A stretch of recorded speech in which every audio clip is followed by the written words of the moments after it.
Hey, I'm Avital. I'm a mindset coach for parents. I have 5 kids of my own, and I'm the founder of Present Play. Hold up, I forgot my coffee. You get yours too, okay?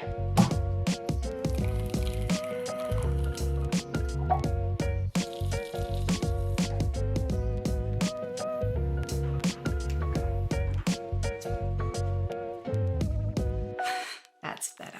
My eldest son had just turned 2, and in an act of defiance, he yelled no and ran away from me. I got so mad. I was totally triggered, although I probably wouldn't have known that term at the time. I chased after him as he ran up the stairs. As he reached the landing at the top, he turned around to look at me, and I caught a glimpse of the look in his eyes. What I saw there on my sweet little toddler's face shocked me to my core. It was the look of fear in his eyes.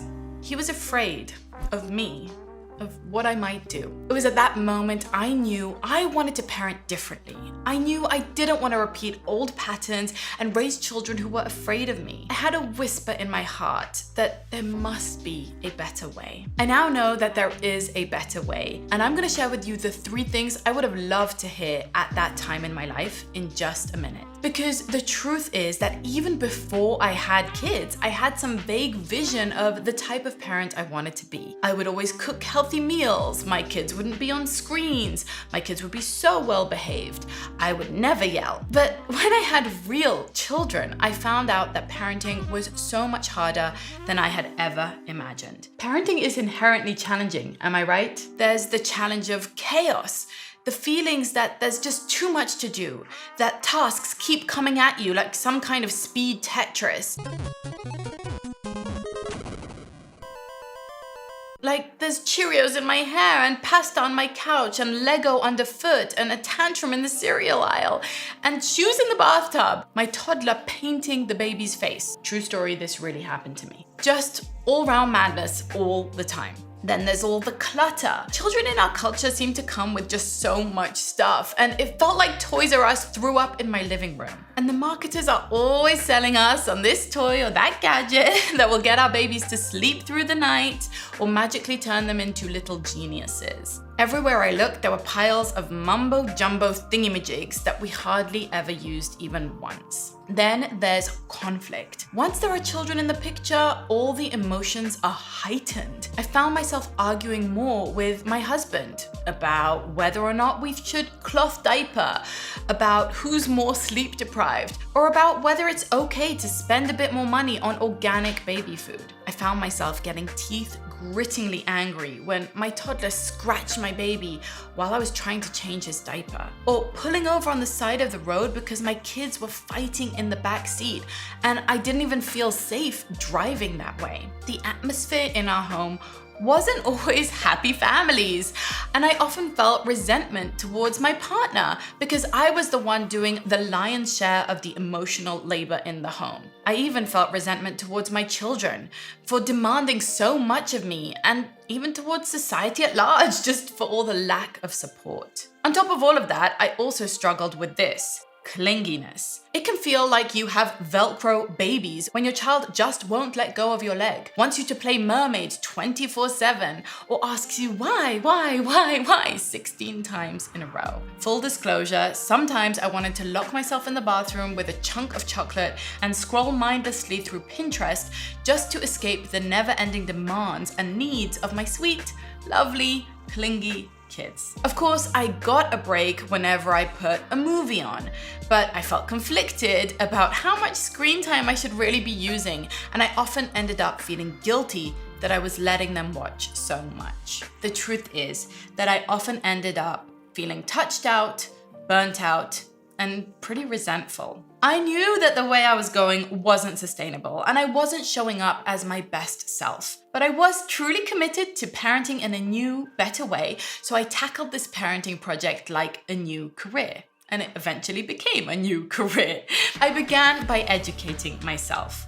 I read literally hundreds of books. I took countless courses on childhood psychology and development, and even trained as a parenting coach in 2 institutions. And I learned a lot of incredible information, insights, hacks, tips and gained a deep, meaningful understanding of childhood development and extensive research about best parenting practices. I learned about attachment parenting, RIE, simplicity, unconditional, mindful, respectful, gentle, conscious parenting, Montessori, Reggio, and many, many more. It was all interesting and useful and compelling. However, it did bring up a whole new problem: confusion.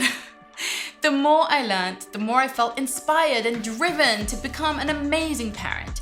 But I also felt confused by the competing ideas and the conflicting advice. Some of the philosophies offered really dogmatic, judgmental ideas. And when I joined the moms groups online to learn more about these approaches, they were sometimes really hostile to newcomers and uninviting to people like me who didn't perfectly fit the mold. This led me to feeling like a misfit, isolated and lonely in my parenting approach, like I didn't truly belong anywhere. Like I was parenting on an island with no one to chit-chat with, no one to get advice and camaraderie from. Plus, I sometimes felt like the more I learned, the more I was failing to measure up. Every day was evidence for how I wasn't conscious, peaceful, unconditional in my parenting. Every little mistake I made or frustration I had felt like I was damaging my children. Why could the authors of these books get it so right, but I couldn't?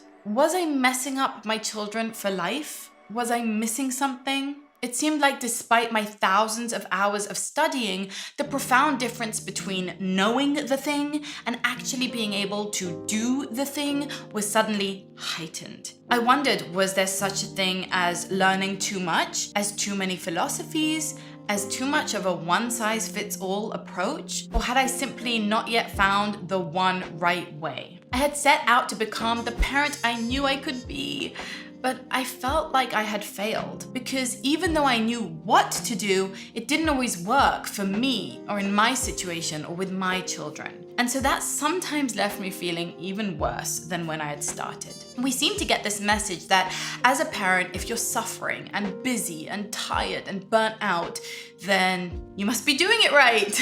That parenting should be stressful and depleting and that you should give and go. Since that time, I have had 4 more children and over a decade of parenting experience. And if I could go back in time, I would grab myself by the shoulders in a warm, firm hug, and I would tell myself 3 important things that I've learned slowly over the years. The first thing I would say is this: you deserve to enjoy parenting. Listen, honey, I would say to myself, I don't know where you got this notion that you have to suffer and be a martyr to be a good mom, but I'm here to remind you that that is not true. You deserve to enjoy parenting, to enjoy your children, and to enjoy this time in your life. Parents should enjoy their kids, and kids should enjoy their childhood. You do not want to look back in a decade or 2 from now and think, coulda, woulda, shoulda. You do not want to let this precious season go by in a haze of aggro and mess and stress. Yes, it is absolutely possible to make your life easier, to make parenting more enjoyable. I'm going to tell you more about that in a minute. To relax more and to enjoy this process. And you don't need to buy into the cultural norm of stress and exhaustion all the time. And think about this.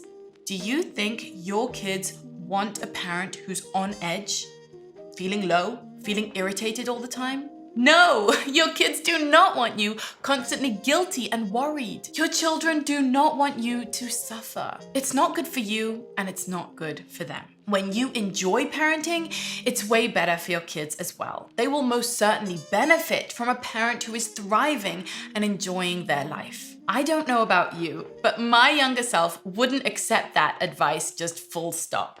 I can hear her pushing back and saying, okay, Avital, I will buy into the idea that I deserve to enjoy parenting. Yes, I do deserve to enjoy parenting. But That seems impossible. I feel like there are all these pressures. Like society is always telling me that my kids have to be above average on all the milestones and graphs and grades. Like they have to have this toy or that gadget that will make them read before they're out of diapers.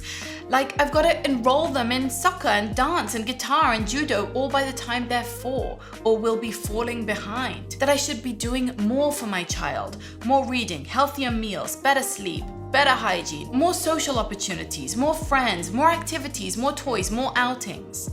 I just feel like I'm getting the message that I'm not doing enough. And that's when I would sit my younger self down and say, you can create a family life you love. You deserve to enjoy parenting. People are going to judge you no matter what you do. There is never going to be that perfect time when you're the perfect parent. You could be waiting for the perfect house, marriage, bank account, dress size, preschool, sleep training approach, meal plan, curriculum, forever. So quit worrying about what people might think, quit waiting for the perfect time, and start to create a family life you love right now.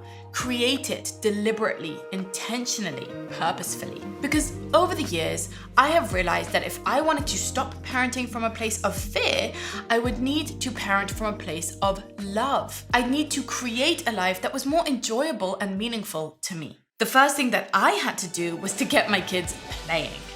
You remember how I told you that they were clinging to me? They were all over me, stuck on me like white on rice. I needed some space and some time to think and get intentional with our life. I knew from all my research that independent play was crucial for kids' development. Deep play, imaginative play, helps children in every domain of their growth. Academic, social and emotional, gross and fine motor skills. It's something that has been declining in our culture for the past few decades, and it's sorely missed because kids need play. But my house wasn't really set up for it, and it felt like although we had heaps of toys, my kids weren't really interested in any of them. They just dumped them everywhere and then came nagging for screen time or boredom snacks. So I set out on a journey. I experimented, and over time, I figured out my 5 play zone method. On very little budget, I was able to transform my home into a play-inducing haven. It's a place where my kids actually began playing for hours every day. I've mentioned how healthy this is for kids, but you can imagine what a relief it was for me. While my children were absorbed in the most meaningful work, independent play, I got a break. I got to catch up on my emails, to do a couple of loads of laundry, to finish a sentence in my head, to go to the bathroom by myself, or even to drink my coffee while it was still hot. And all of this without the guilt of using too much screens. Today, I call this creating play, and it's one of the core values and principles of my family life. As part of this process to create more play, I also needed to tackle all the chaos and the clutter. I needed to create more presence, the second pillar of my family life. As a desperate parent, there was so much stuff clogging up my house that it had become really overwhelming and stressful to manage it. You know, the toy market is a $38 billion industry, and all of those flashing lights, high-pitched jingles, and bright-colored plastic can sometimes turn into just one expensive headache. Just more stuff to pick up at the end of the day. I donated garbage bags full of clothes we weren't wearing, gadgets we weren't using, and I reclaimed my sanity and my space. I had to reclaim my time as well. I often felt a weird pull between being too busy, like chasing my own tail and feeling like I hadn't gotten anything done at the end of the day. Feeling almost bored. Like all I was doing was wiping down surfaces, picking things up from the floor, and driving children around. So I got intentional and I created daily flow. This eventually morphed into my 3 rocks method. It allowed me to take back control of my time, become less busy, and become more productive. And all of this helped me create a sense of presence, become more mindful and calm and less distracted and frazzled. It helped me to say no to shiny object syndrome, to analysis paralysis, and to decision fatigue. So I didn't easily fall prey to the next marketing campaign or parenting fad or social pressure.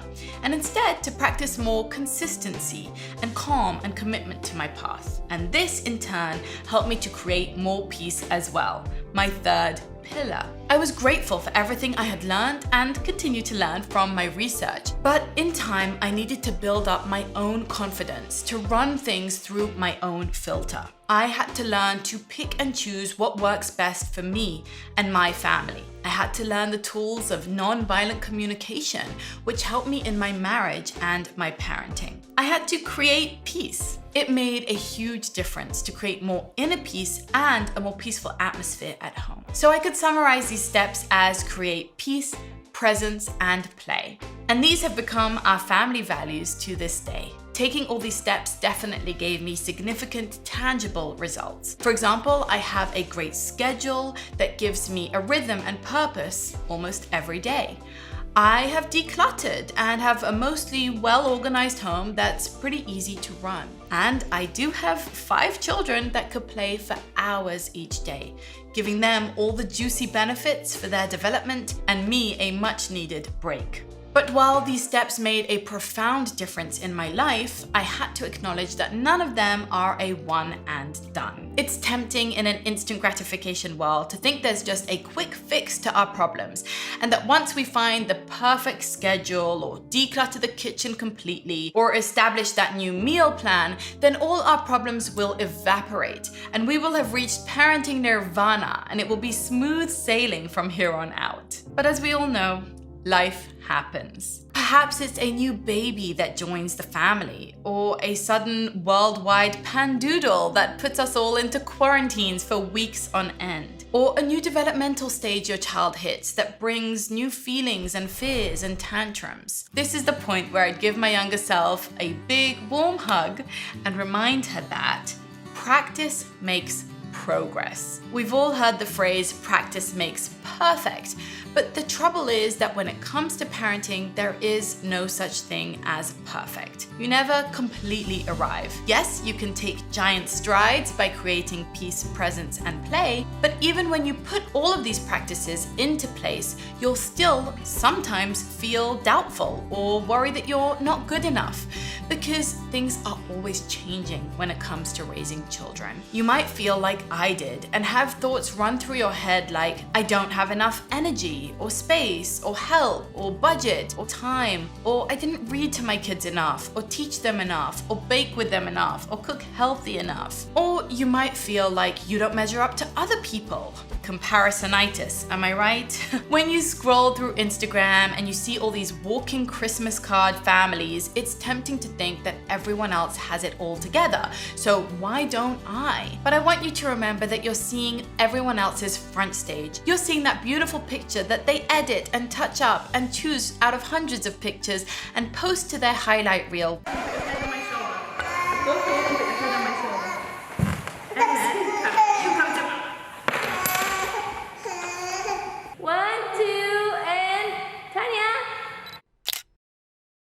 You're not seeing all of the stress or the arguments or the conflicts that went into making that picture look so perfect. I want you to also remember that each family is unique.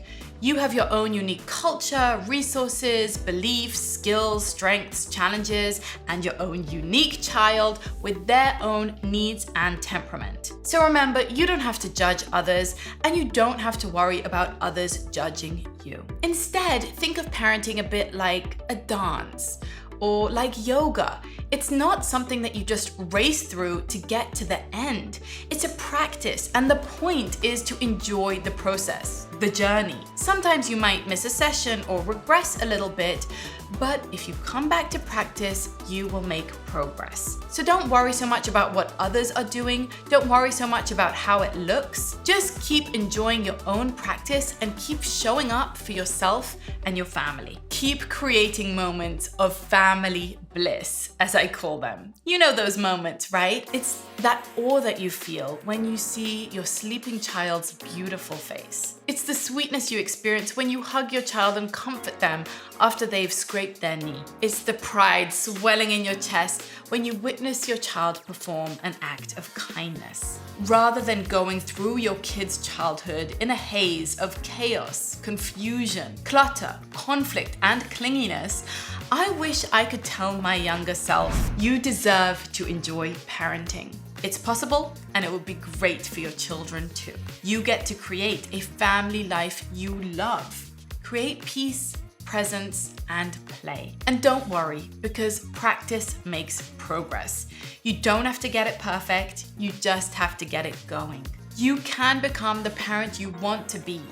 You just have to keep showing up. These are things I wish I had learned back when I was pregnant with my first, and it's the reason I founded Present Play. Present Play is an online membership with thousands of members in almost 100 countries around the world. In it, I will break down for you step by step how to move from chaos, confusion, and clinginess into peace, presence, and play. Present Play opens only once a year, and it could be absolutely life-changing for your family. The fact that you're listening to this means that doors are open right now. And the first step is to go to presentplay.com, check out the program, and see if it resonates with you.